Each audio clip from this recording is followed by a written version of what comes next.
holidays are full of coulda, woulda, shoulda. I could have decorated more. I should have visited someone. Right. I could have bought another present. All those coulda, woulda, shouldas. Totally connect with every single phrase you just said. Studio 5 relationship coach Matt Townsend is here to help Dr. Matt Townsend. Dr. Matt's in the house. Allow me to throw in that credential. We Appreciate feel that. so much pressure as we build up to the holidays, and then there's this letdown, like Darren said, after it's over, like, did I really make the most of every minute? It's that guilt. I should have done more. I could have done more. Now notice, what keeps all the feelings?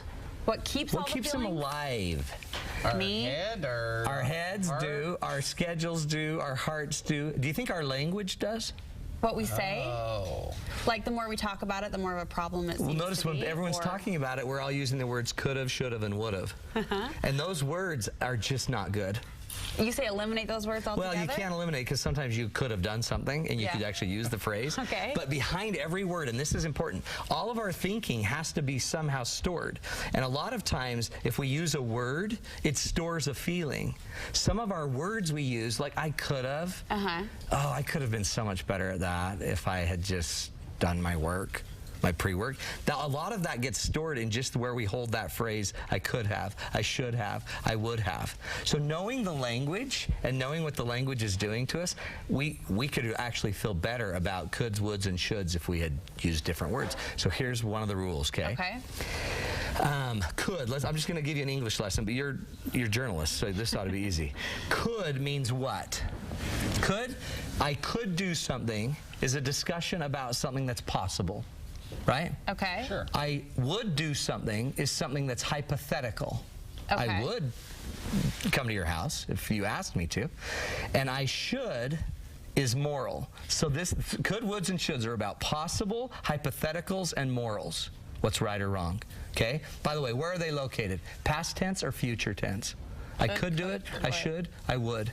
Past, aren't they? We could have. So not have, just could, would, and should are all future. Oh, yeah. So watch, one of our problems when we use could, would, and should, they're all future. Journalist coming to the table with the answer. I know, I should have prompted you better on this so we We're knew like, English. well, if it's before a preposition, then technically. I before E, except after C. Okay. So those are all future. Now notice, one reason we get so stressed out by all the could haves and would haves and should haves is because it's all in the future. I mean, not would haves. I could do this in the future. I could go to my mother's, or I could go to a John Schmidt concert.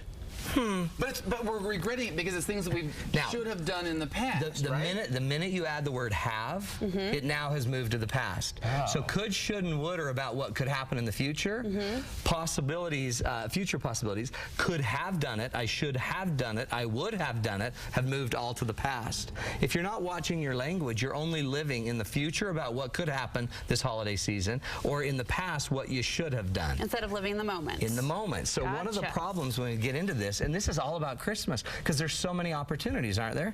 And there's all good opportunities, and there's some bad opportunities, but this is about moral. The one that I think is the most hard is should. That's where the most regret comes from, I should have done this. Yeah. Now, should actually says you morally knew it should have been done. Right. And you didn't do it. And your heart is heavy because it's left unchecked on your list. Does that ever happen at Christmas? Always. Have you ever said to yourself, oh, we shouldn't have bought so many presents? Yeah. Which that usually means you knew better. The problem is, again, we don't stay in the present. Yeah. So we end up talking about could haves, would haves, and should haves, which are past or future opportunities, and instead of getting into the peace, all the power in the peace is in the language of the present. So instead of using I could have, should have, and would have, what if you just use the words I can be there at 5. And if you can't be there at 5, say I can't be there at 5. And own it right then. Well, I could be there. Let me check my schedule. That's going to set you up for failure. What if I actually use the word can? I can be there. I will be there. Now notice what a word that is. I will be there at 5 o'clock. It's a commitment. You're now saying something that you're going to deliver on. That is a whole different set of, now you're either going to blow it, but you'll know it real time. I like that you say, too, not just the power, going back to that point, not just the power comes in that present, tense talking, but the peace, right? The calm peace heart. is there. Because now you're in. You're committed. You're committed. This is what I call letting your mouth write a check that your character has to deliver on. What does that mean? Meaning, when I say I will be there at 5 o'clock, guess what that means? You got to be there at 5 o'clock. And we'll know by 5:01 if I have character or not. So I don't even have to wait for could haves, would haves, and should haves. Now, if I can't be there, what should I say? I can't be there. I can't be there.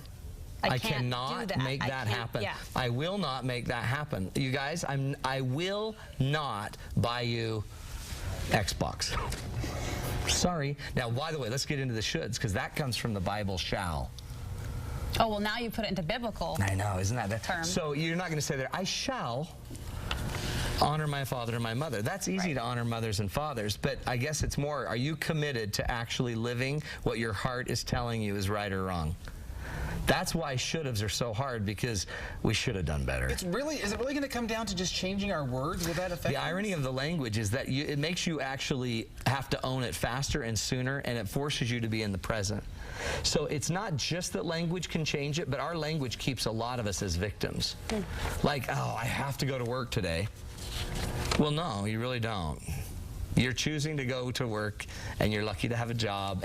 But having that language actually forces us to be present and make a choice real time. Nothing more powerful in our lives, especially at Christmas, than maybe giving the gift of ourselves that I'm going to have fewer regrets by being present in this moment. I will be here right now on this set. I will not worry about my car being towed. It would have been better if I had parked in a no-tow zone. Well, we're going to have to send a camera with you out there just to follow through on that. No, good stuff. I get it. I like it. Thank you. Speaking of nice little gifts, you have something coming up, and people need to act now to take advantage of something happening in February. Because check it out. We have a huge Valentine's Day set of concerts in Sandy, Utah, Ogden, and St. George. Hillary Weeks is going to be with us, and Peter Breinholt. Love both of them. And so all you got to do is go to datenightswithmatt.com. But if you buy the ticket for this concert, it's a concert and an hour with me talking, and a concert then with Hillary Weeks singing, or a concert with Peter. They're normally $50. If you buy them, though, you get 10% off right now. So if you know you want a Valentine's Day party, this is a great time to do it. You just got to go enter in Studio 5, one word, at datenightswithmatt.com, and you'll get a 10% discount. Love it. Looking ahead, planning ahead. Tons of fun. Thank you much, Maddie. Thanks.